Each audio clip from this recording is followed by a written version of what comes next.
Good morning and welcome to BBOC Live, presented by BetMGM. It's 10:30 a.m. Eastern, and this is the Week 1 college football betting preview.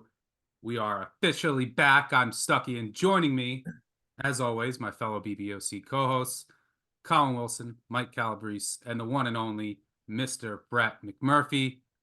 We have a lot to get to today. We'll give two best bets. We'll go through two marquee games. We'll even talk a little Monday Night Football. We'll get Johnny Manziel's Hail Mary pick of the week. If you didn't already know, he is the guest on College Game Day today. So we'll also throw in our round robin underdog Moneyline Parlay. But before we get started, I do want to remind everyone that BBOC is presented by BetMGM. Use bonus code ACTION when signing up to get up to $1,500 back in bonus bets if your first bet does not win. For new users in Arizona, Colorado, Illinois, Indiana, Iowa, Kentucky, Louisiana, Maryland, Massachusetts, Michigan, New Jersey, North Carolina, Ohio, Pennsylvania, Tennessee, Virginia, West Virginia, Wyoming. Terms and conditions apply. Must be 21 plus. Gambling problem? Call 1-800-GAMBLER. And if you're watching on our new YouTube channel, welcome and thank you. Make sure you hit that like and subscribe to the channel. Lots of live content, all of our live shows, and much more will be coming throughout the fall and beyond. So before we get to our first bets, Colin, I have to let you gloat for a second because I'm not sure how often you'll get to gloat about your Arkansas Razorbacks who, despite scoring 10 touchdowns and 10 drives, they couldn't even cover because all bets were voided. We played the first half over. Don't even care about any of that stuff. Don't care about the madness. But hey, 10 touchdowns and 10 offensive possessions, some sort of record, I hear. So you're going to hear about that on the podcast forever. But hey, Friday Night Lights was good to you and I last night. We got our overdog. We got Oklahoma covering, and we both got Stanford. Thank you, Troy Taylor. Everybody send Troy Taylor a Christmas gift. 1 minute left, down by 10, decides to kick a field goal and cover every single number. Let's have a good week here. Yeah, well, I was about to send him some coal for some of those fourth down decisions, but he totally redeemed himself in the end. Brett, this is the last week that you and Colin will get along because next week you are not, with Oklahoma State taking on Arkansas. We will have some kind of fun wager for that game with the head-to-head. The early ideas from these two were Colin wanted a round of golf with Victor Hovland, and Brett wanted a motorcycle ride with Bobby Petrino. But Brett, before we get to that, we'll have a lot more time to get to that game next week. Scale of 1 to 10. How nervous are you for today? You got the defending national FCS champs. We saw Oklahoma State get off to a slow start last year. How confident are you today? Stuck, I'm actually not nervous. This game is not televised anywhere. It's only on ESPN Plus. So because of that, Oklahoma State could determine when the kickoff was. Well, Mr. Gundy wanted to kick off at 2 p.m. Eastern time. Why is that? Because it's the hottest part of the day. He feels like the weather will affect the Northerners from South Dakota State. So I feel good about the Pokes. Then we'll see what happens next week. Calabrese, you ready for the first full slate of the season? I am absolutely thrilled to be beyond week 0. Like, we all just pumped ourselves up, tried to put as much lipstick on that pig as we could, but now we finally have a full buffet, and I can't wait to cut into it. All right, well, let's get to it with our first best bets. I will kick things off. I'm going to shock the world. I'm going with Vandy. I'm backing the Ponzi scheme, Diego Pavia and the Vanderbilt Commodores. I think Virginia Tech, got a ton of potential, ton of returning production. They finished the year strong last year, so they come in with a lot of hype. I think they're a bit overhyped.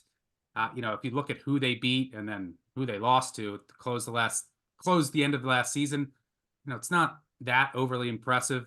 And Vanderbilt's going to be running a brand new offense. It's going to look, I assume it's going to look like a triple option team in a lot of ways. Run heavy, extremely slow, potential for some weather here. So 2 touchdowns looks very intriguing to me. And the way that you want to attack this Virginia Tech defense, this aggressive defense that has really good corners, you want to run on them and you want to use some misdirection. So I think big staff upgrades, just Clark Lee taking over the defense, the New Mexico State offensive staff coming in, and that uncertainty, I think, favors Vanderbilt. Now, look, they don't have any receivers. It's bad. So they can't get too far behind. It could all fall apart if the offensive line doesn't get any better. But I think this is too many points. I'm going with Vanderbilt and Diego. What could possibly go wrong? Colin, what do you got? We were one vote away from getting Diego Pavia to be the Action Network Heisman Trophy winner for us. I wonder who that vote was that didn't vote for him. So welcome to the club. I hope you cashed today. I'm going to go Miami Hurricanes on the money line. It's still a pretty cheap money line out there against Florida. And listen, there's only one way to handicap Miami this year.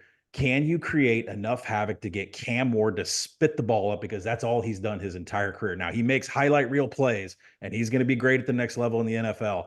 But he's just got way too much loose play inside of him. 79 turnover-worthy plays, 46 fumbles in a 4-year career spanning Washington State and Incarnate Word.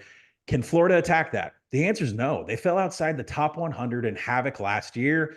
Only 33% of their quarterback hits are back, and that's all from secondary players that just made it home off of blitz. So no expectation here whatsoever, whether, bringing Ron Robertson as co-defensive coordinator, he's been fired 2 years in a row. There's no expectation that havoc is coming back to this Gators defense.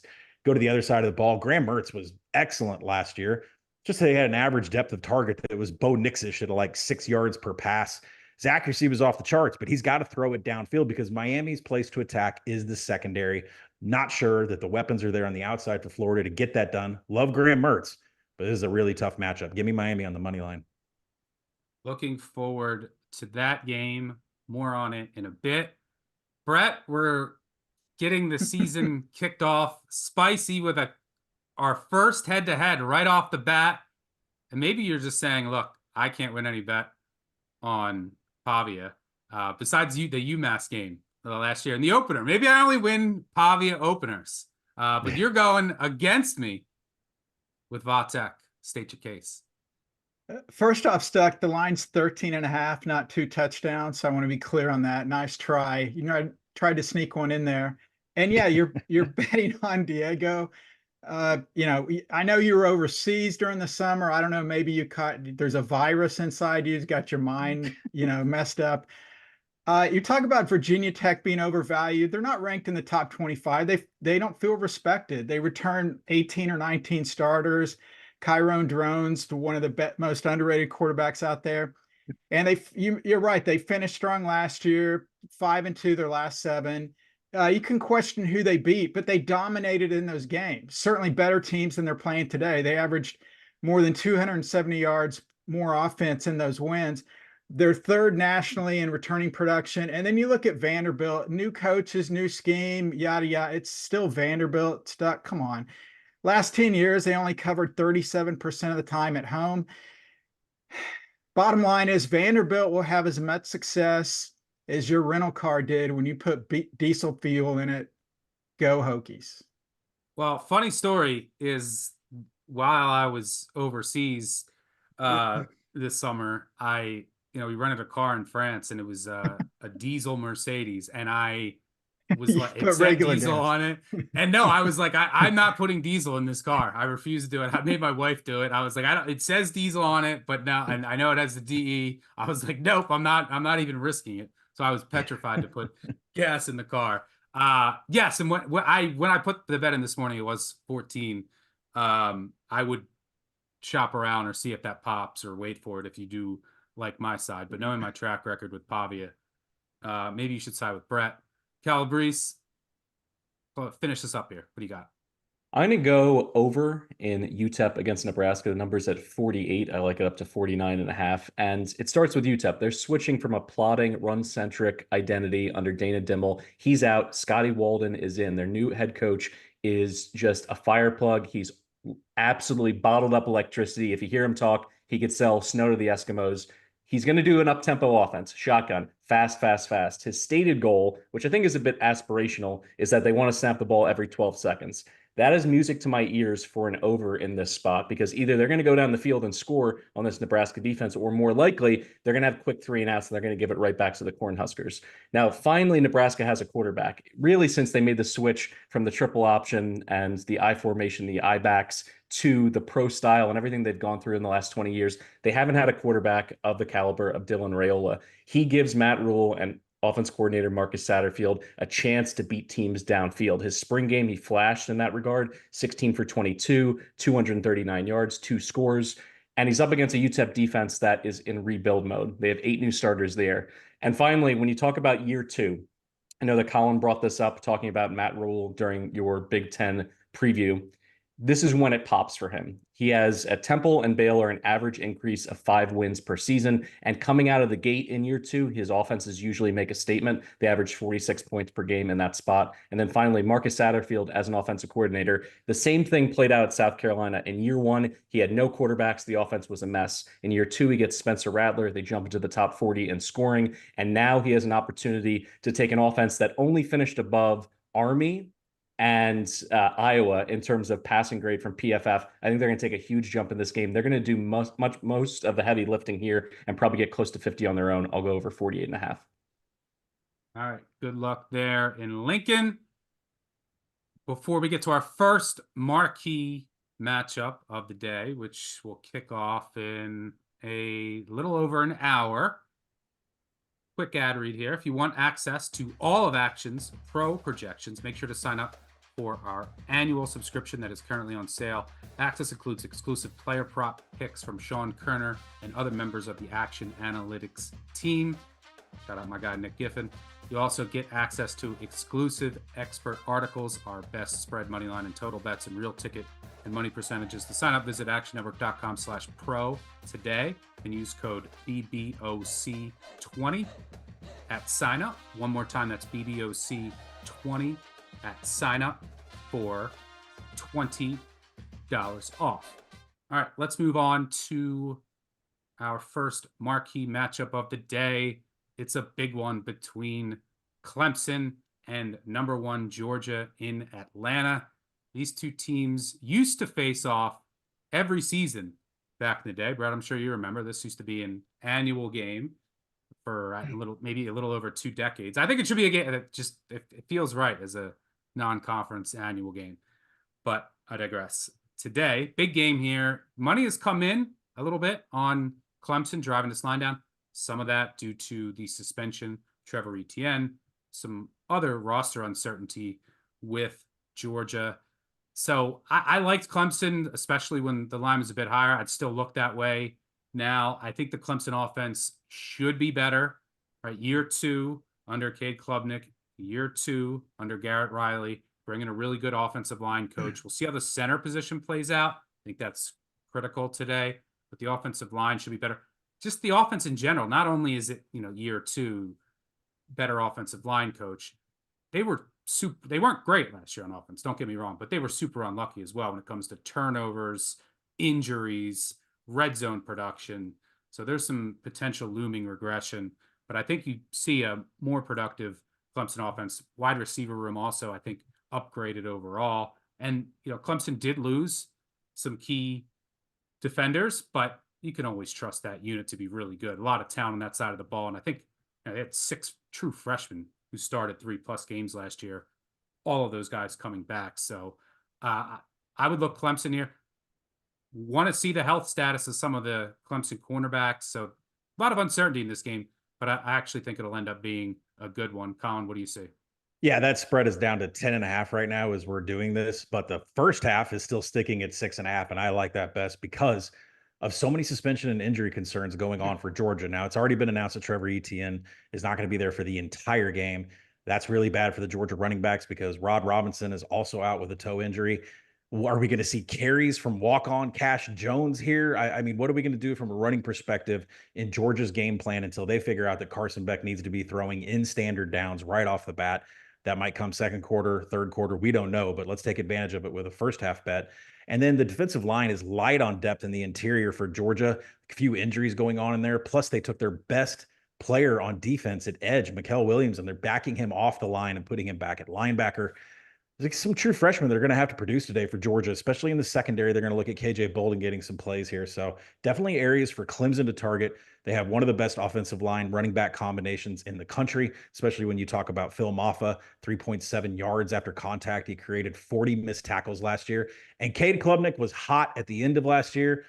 Maybe he picked up Garrett Riley's offense finally, but out of 17 turnover-worthy plays, only 4 of them came in the final 5 games. They looked massively improved as the year went on offense. Give me Clemson hot out of the gate, feeling disrespected, plus 6.5 in the first half.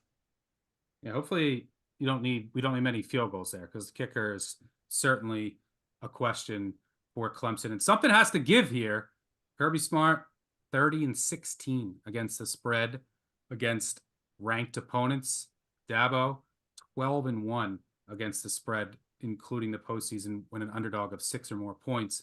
Something has to give. Brett, what does? Yeah, it's a unique role for Clemson. The biggest underdog role they've had since 2012.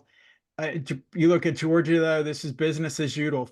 44th consecutive game. Georgia's been favored. Ironically, the last time they were not a favorite was the 2021 opener against Clemson. I think Clemson's the play here because you look at what they did last year. Yeah, they were 9-4, and Tyler from Spartanburg's calling in complaining about the season. But when you go a little bit closer into those losses, and you kind of mentioned it, Stuck, about the field goal kicker, they outgained 3 of those 4 opponents in those losses. Usually you outgain your opponent, you win most of those times. They didn't. Why? They had red zone turnovers. They missed a lot of easy field goals. We've talked about the suspension at running back. You've also got number 2 wide receiver, Ra Thomas, kicked off the team during the offseason. I think this is a more desperate team for Clemson, and Dabo has something to prove here. You're getting a ton of points. I wouldn't take it less than 10, certainly. But I liked it a lot better earlier in the week when it was closer to 2 touchdowns. Yeah, numbers certainly matter, and the timing of those. By the way, Brett, while you were talking, obviously I'm always completely engaged in what you're saying, but yeah, with our head-to-head,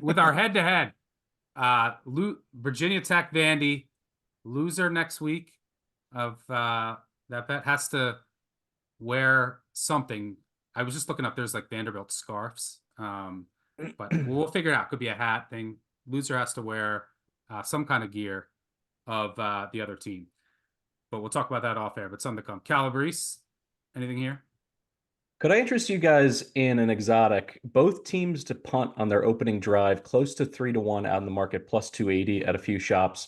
Clemson played 11 Power 4 teams last year. They punted on the opening drive in 9 of those games. And I think a part of it is, does Garrett Riley truly get to call whatever he wants, run anything under the sun? Because I think Dabo still gets a little bit of that conservative play calling, especially early in games. And then you mentioned it with Georgia, the lack of explosiveness. No Etienne, Robert Thomas obviously off the team, no Bowers, McConkey off to the NFL. I think both of these teams, it's going to be a bit of a feeling out period in those first 2 drives.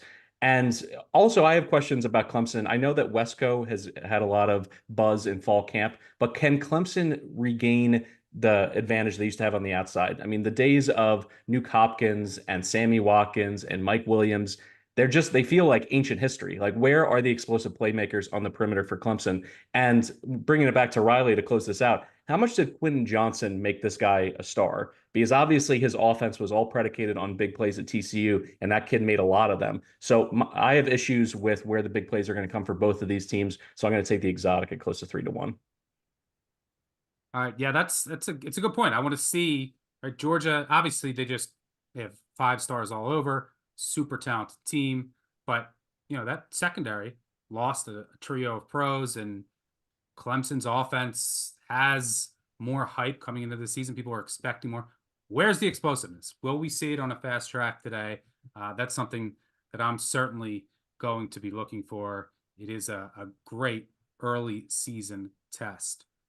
All right, let's take a quick break and get to our round robin underdog Moneyline Parlay on this very channel, which if you haven't already, hit that like button. Yes, I'm talking to you. I know you haven't hit it yet. And make sure you're subscribed. Colin has some good content out there. Just make sure you search it if you don't see it on how to bet these, what they mean, if you're unfamiliar, but we're going to do 5 teams each and every week. Goal is to ideally, hopefully hit 1 or 2 of these per season. Colin, I'm going to start us off. Nothing sings like starting off the round robin with UMass. So let's go UMass at home. Short favorite here against Eastern Michigan. This is a revenge game. Eastern Michigan was granted 4 turnovers last year. What would we say? Like 400 hidden yards off of special teams last year. It was kind of a fraud box score. UMass gets everybody back. Revenge at home. Let's go Minutemen. I would only be concerned about the special teams there happening again. That's just an EMU specialty and a UMass disaster class. But I'm going to go with North Texas. There's a lot of uncertainty here. 2 teams that lost a ton. So give me the dog. What do you got next? West Virginia, this is really more predicated upon we don't know what we're going to get out of the Penn State offense. Can Drew Aller run Andy Kotelnicki's system? Can the running backs, Katron Allen, can Nick Singleton, can they get back to the levels they were 2 years ago? We don't know. This line is sinking. West Virginia, it's going to be a hot place to play tonight. So West Virginia. Yeah, Morgantown will be absolutely jumping today. Shout out to all my people there and West Virginia fans. I'm going to go, sorry, Colin, this is like the head-to-head show. I'm going to go with Florida. Throwing Florida in there against Miami. I just think that, I mean, look, there's this Miami defensive line. I know they have great ends. The defensive tackle was a little hyped up like Florida State. The secondary is still vulnerable. Billy Napier, your boy, has been much better at home. Cam Ward has had his inconsistencies and struggles. This home crowd, it's going to be electric. I think, and look, by the way, if Miami's up late in what should be a close game, Cristobal could always fumble the bag. Give me the Gators at home. Chomp, chomp. It would be the last time I ever bet on Cristobal in my life if that happened. We're going to end it up with Clemson. And let me tag on to what Calabri said. Antonio Williams is back at Clemson for wide receiver. He was hurt last year, 2 years ago, 2.3 yards per route run. He is explosive, can be when he gets back to it at the slot. And then Bryant Westco is turning all the heads here for Clemson. He has the ability to be explosive for this offense for Cade Klubnik. So let's finish up with Clemson pulling it off against Georgia. All right, there you have it. A interesting mix of teams in UMass, North Texas, West Virginia, Florida, and Clemson. Good luck if you're following along. As always, make sure you bet responsibly. All right, let's move on to our second marquee matchup of the day. It'll be in prime time in College Station. Speaking of electric atmospheres, that place should also be jumping with the 12th man. But before we dive into it, let's get some quick thoughts from the Heisman winner, former Heisman winner himself, Johnny Manziel, on one of the key storylines of this game that I spoke with him about yesterday. One of the main topics about this game all week has been Riley Leonard, who was at Duke last year, the now Notre Dame quarterback, and Mike Elko, now the Texas A&M head coach. He was at Duke last year. Who has the edge there? Is it, Elko said, hey, it's Leonard because he got to go against my defenses in practice. Of course, he's going to say that. But he also knows all of Leonard's tendencies. So just from your perspective, if you had to go up against, your defensive coach the following season, who would have the edge there? Is it the coach who knows your tendencies or you who has seen so much of his defenses? I mean, I think it's the coach in this setting, just simply because there's new wrinkles that can be added that, this is a different group of talent that Elko has here at A&M compared to what he had at Duke. So you're always able to throw in different wrinkles and different things like that. I think it obviously adds a familiarity aspect for going into this, for the quarterback going into a game where he has lined up against these fronts, seen these coverages, but there's always plenty of things, especially on the defensive side of the ball that you can, throw in there that really, disguises coverage, things that he may never have seen before. Any thoughts on this game? Do you like your Aggies? I do. I think, a rowdy home crowd here at Kyle Field gives them a good opportunity to have some home field advantage a little bit. I really like our defensive front at Texas A&M. And then, on the offensive side of the ball, this is a Connor Weigman, jump back, bounce back game after being injured last year. Johnny, welcome to the team this fall. For any of you out there that are going to watch game day, if you log onto your sportsbook and you see a prop a game day related prop. Never seen any in the past. Maybe there was like some Corso props. I don't know. But you can see a prop on the number of SEC teams that Mr. Manziel picks over. I did a video with him on the games that he likes this weekend. SEC. Just hammer that over for as much as you can. All right, but let's get to this game. That is one of the key storylines, right? You have Elko versus Leonard. Doesn't really happen often where two guys, especially in the opener, two guys that were together, a coach and a quarterback the year prior, then face off on different teams the next year. Who has the edge? That remains to be determined. The other major storyline for this game that has received a lot of attention, and rightfully so, is the Notre Dame offensive line, right? Replacing everyone, had some injuries in camp. That's a major concern going up against this Texas A&M defensive front, which loses some guys, but still has some former pros up front. Texas A&M offensive line, too, has some question marks going up against an excellent Notre Dame defensive front and great secondary, one of the best corner safety duos in the country. What I see here, I'm going with A&M. Very basic, simple handicap, but I just think that offensive line, right? Brand new 6 career starts across the 5, super young and inexperienced, going on the road in a hostile environment against a great front. I think that'll be the difference. And I'm just generally a bit higher on Texas A&M than the market coming into the season. I think Elko will provide a huge boost from a coaching perspective. This is just a much more serious team than it was under Jimbo Fisher, who it was just time for him to go. So give me A&M. Colin, you're going a different route with the total, which I agree on. What do you got? Yeah, I'm going first half under 23.5. There is just way too much defense in this matchup, and it's going to take a hold in the first half of this game. Both defenses finished top 10 last year in defensive havoc. When you look at Notre Dame on the interior, which every college football team is dying for interior players, the Irish have Howard Cross III and Riley Mills. They created over 60 pressures from the interior, which is impressive. And then for the Texas A&M defensive line, you went out and got Nick Skirton from Purdue, the most sought-after defensive lineman in the transfer portal this past season. And then Shamar Turner is also on the interior. This is going to be tough for offensive lines, especially for Notre Dame. I don't know. Anthony Knapp is a true freshman. He was just at prom a couple months ago. He was recruited as the 8th best offensive guard in the nation, and now he's manning the blindside tackle. That doesn't sound good. The other tackle position is Emil Wagner, freshman. Poor run blocking, poor pass blocking grade last year for the limited time that he was able to play. And now you got Riley Leonard with his foot coming in here. He's not going to be able to run Mike Denbrock's outside zone. It's going to be too much pressure here. I think the defenses are going to rule in the first half. And finally, Texas A&M's scheme with Colin Klein usually calls for 2 backs out, run it, and Texas A&M has lost one of their best running backs. I'm not sure how Colin Klein's scheme from Kansas State fits what Connor Weigman does. We'll see how that plays out in the first half. The interesting, I agree with you here. I do think that it's going to start out so right, just a high leverage game, right? 2 teams that are in the mix for a college football playoff appearance. It's a lot on the line. Right? Notre Dame wins this game. They're in great position. Could be favorites in their next 11. Texas A&M wins this game. Right? They're going to start to get some momentum for the college football playoff. So a lot on the line, right? Sometimes you see in those games, teams come out a little conservative. The interesting thing to me is that I would also think that when you have offensive line questions, right, and you're a bit concerned, let's not make a mistake. Let's feel out how our offensive line is going to perform. But you do have 2 experienced quarterbacks. So that's a pretty interesting dynamic because you trust them maybe a little bit more not to make a mistake, even though you're worried a bit about the protection. Brett, what are you seeing here?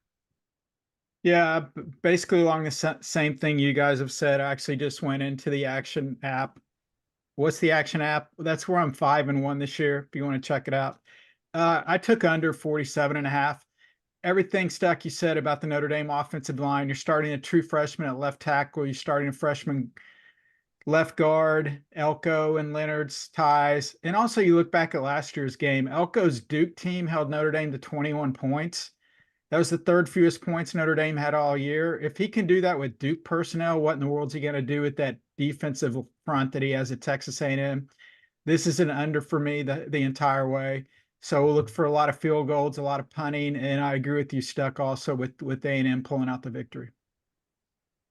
Brett, looks like while you were speaking, you're getting, maybe this is the breaking Brett McMurphy news about the heat factor. Oklahoma State, your Pokes taking a ton of money. I think that line Up to 12. is up to Yep. 13. I think it might be up to 13 in some places, Yeah. but I'm not. I got it at 9.5. Week one, that means you're doomed. Calabrese, what do you got here?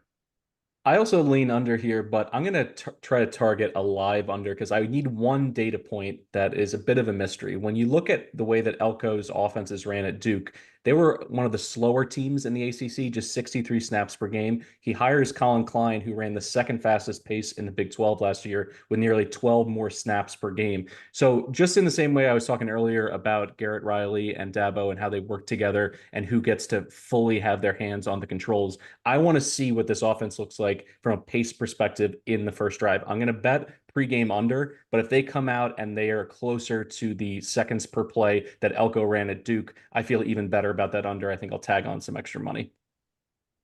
All right. Good stuff there. Looking forward to that one tonight. Let's move on to our second best bet. Look, if I'm going to carry the show again this year, these are the teams that I have to bet. I bet Vandy, 2-win Vandy last year. I can't, look, I got to upgrade the teams I'm betting on. I can't bet on all bad teams. So we're going to bet on a team that won 3 games last year in Sam Houston State. Eat 'em up, Cats.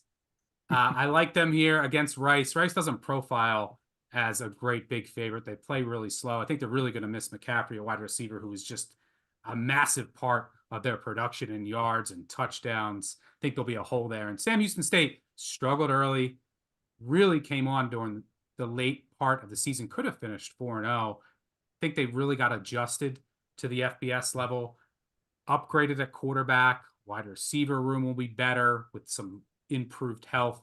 So I like Sam Houston. What could go wrong? Like Sam Houston State and Vanderbilt.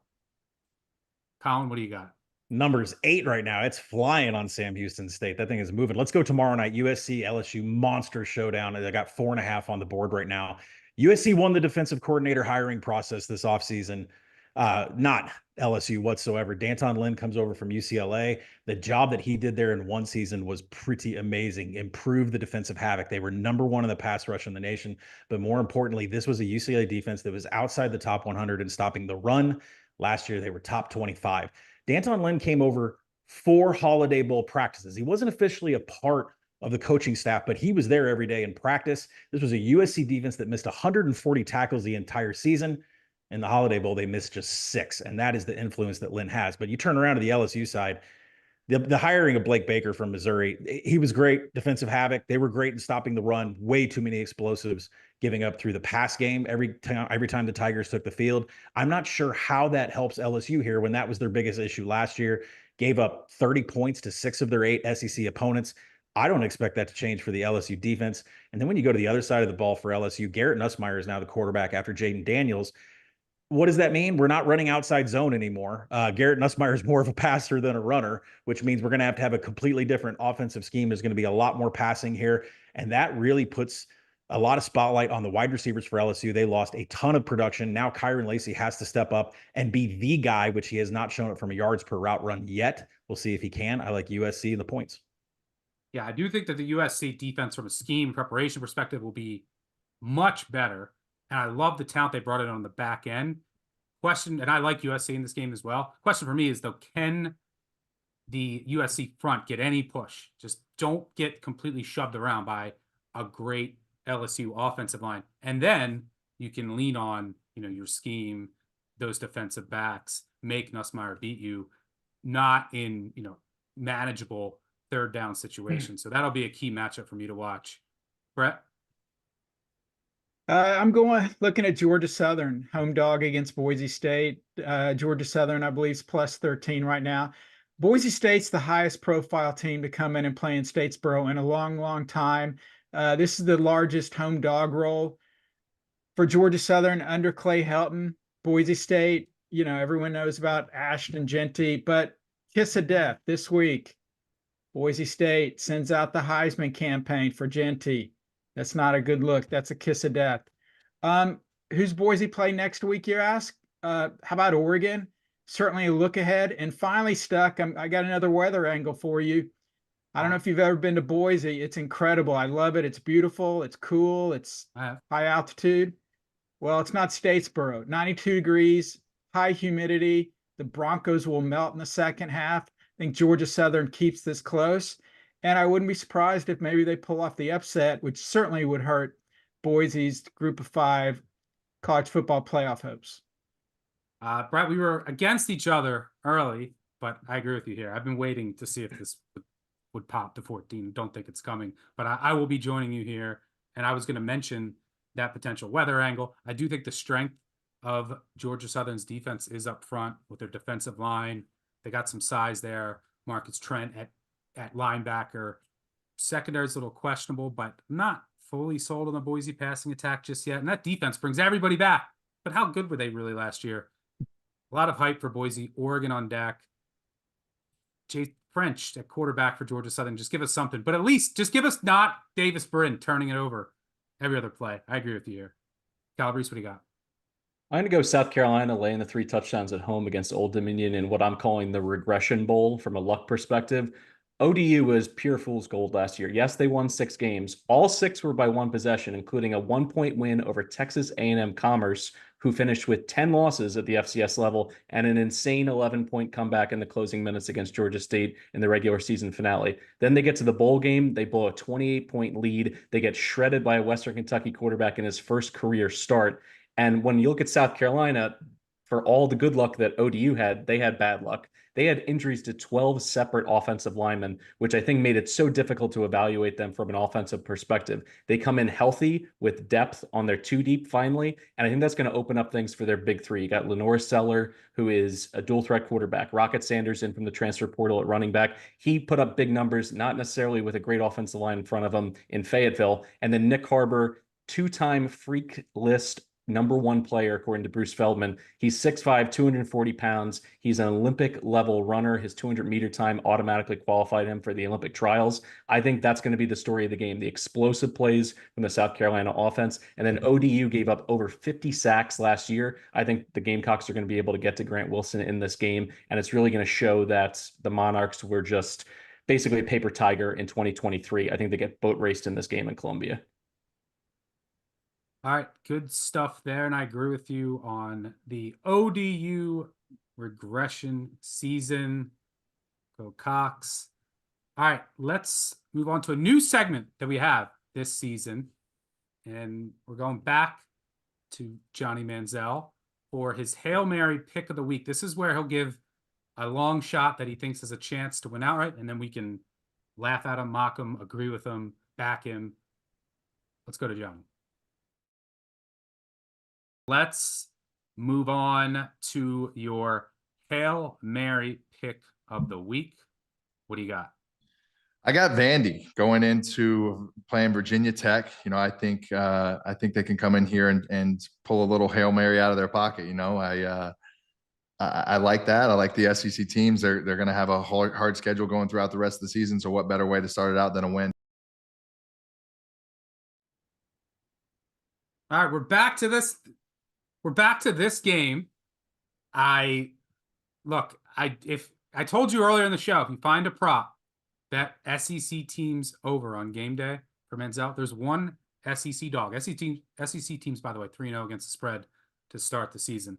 One SEC dog above 3 points this week, and it's Vanderbilt, and that's where Manziel is going.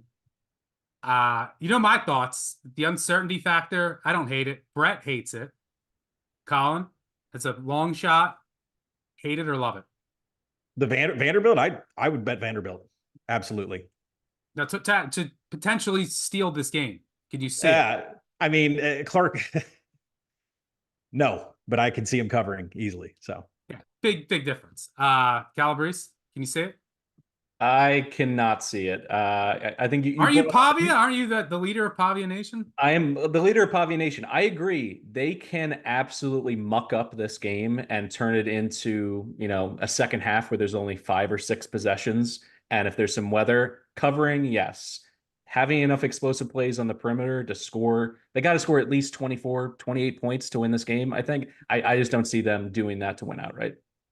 Drones turnover regression could hit. Give me the Ricky Wright or Taylor getting a pick or two. He's due for some if Vanderbilt can make Virginia Tech throw it. All right, before we get out of here, bonus segment, because we have college football on Sunday night and Monday night, we're going to talk a little Monday night football a few days before the NFL season kicks off. And we are going to talk some Boston College, Florida State. Florida State will host Boston College. This line crashed by nearly a touchdown after Florida State's disappointing performance against Georgia Tech. Florida State has since taken some money. Get your quick thoughts, 30-second thoughts on this game for anyone looking to bet it on Monday night. I think this, coming down below 17, I wanted 14, never personally saw it. I think it's a little bit too much of an overreaction to what we saw from Florida State, but the situation is brutal, right? Coming back from Ireland, you put what you're trying to do and some of the things you're trying to do on film. Boston College, meanwhile, no travel, no film, going to have a new offense, more uncertainty there, could watch what Florida State wants to do. And to wit, if you look historically, these teams that play in week 1 against teams that played in week 0, they've been great against the spread. FBS teams, 64% against the spread. And in conference games where you're probably going to show more, unleash more wrinkles, 14-3 against the spread for the team that didn't play in week 0 against the team that did in conference games. So the situation probably keeps me on the sidelines, but would lean that this line has come down a bit too far. Colin, what are you seeing? I absolutely agree. I put this in the Action Network app. There's a trio of books out there still at 16.5. I don't think that's where the number closes. You have to look at what Boston College does versus what Georgia Tech does. This is a completely different offense that FSU is gonna face. Bill O'Brien's the head coach. We're gonna see a lot of 12, two tight sets, and then Thomas Castellanos, good quarterback, but this is not Haynes King. Then you look at the running backs. Trayshawn Ward was fantastic at Florida State. And at Kansas State last year, he fell to 2.8 yards after contact. That he is regressing in how explosive and elusive he is. And then when you look at the outside at wide receiver, they have Vandy, Texas Tech transfers. This is not the Georgia Tech offense that just took apart that Florida State team in Ireland. So I expect Florida State to respond here at home. Minus 16.5. I don't think will be on the board by the time kick comes Monday. Yeah, we'll see if that hyped up Florida State defensive line that had a dud of a performance last week actually steps up, because if they can make Castellanos a thrower, then it could lead to a lot of trouble for the Eagles. Brett, anything here? Hey, Stuck, I forgot to mention this off top of the show. I want to congratulate you and Colin for your new contracts. I didn't realize the fine print included sucking up to Johnny Manziel on all his Hail Mary picks like Vanderbilt.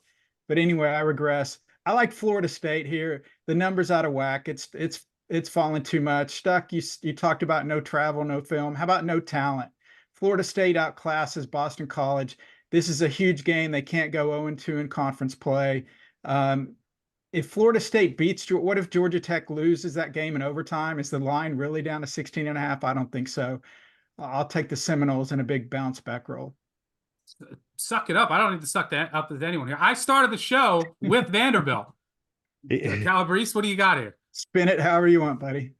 I think it's a little weird that everybody's clowning Boston College, who almost beat Florida State last year when Florida State was so much better than this version of FSU. And Castellanos had 400 total yards in that game. I understand it was in Chestnut Hill, and I believe it was a look-ahead game for Florida State. They had Clemson on deck, so there was different elements. But everything you laid out, Stuck, in terms of the situational play favoring BC and an NFL coaching staff and Bill O'Brien, who's been around the block, I think there's a chance that he can muck this game up a little bit. So I'm going to look to target a live under in this spot. I want to see what his tempo looks like, because he did, depending on his weapons, speed things up at 1 year at Alabama with 78 plays per game in his first season as the OC. But then the next year it came way down. He changed a little bit of his mindset and his overall strategy. So I think based on the weaponry that BC has, or lack thereof, I should say, they're probably going to play a little bit slower. And I feel more confident in a bounce back performance from the Florida State defense as opposed to DJU.